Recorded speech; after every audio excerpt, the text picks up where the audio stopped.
Камчыбек Ташиев Баткенде жабык жыйын өткөрүүдө. Улуттук коопсуздук боюнча мамлекеттик комитеттин төрагасы Камчыбек Ташиев Баткенге барды.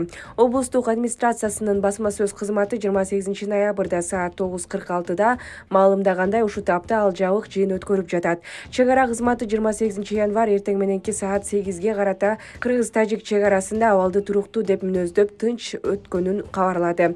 27 январда кечинде Кыргыз-Тажик чек арасында атышуу башталган.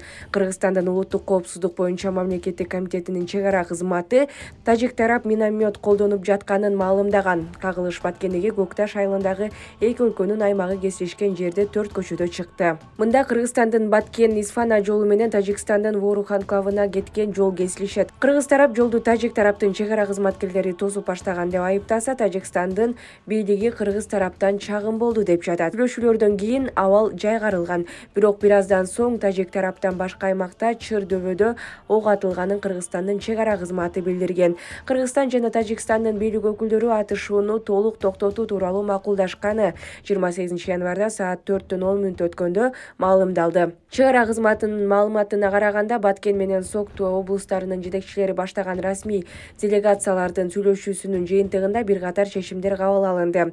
Алар ок атууну токтотуу, эки тараптын чек арага тартылган кошумча күч жана каражаттарын мурдагы жайгашкан жерлерине алып кетүү, Баткен-Исфана автожол каттамын ачуу, чыр-чатактардын күчөп кетпөөсүн алдын алып, чектеш аймактарда Кыргызстан менен Тажикстандын укук коргоо органдарынын кызматкерлери биргеликте кайгылуу уюштуруу. Чек ара кызматынын маалыматына караганда, эки өлкөнүн делегациялары Чыр башталган 4 көчө деген жерге барышты. Ал жерде азыр Баткен-Исфана жолу боюнча кыймыл тоскоолдуксуз жүрүп жатканы маалымдалды.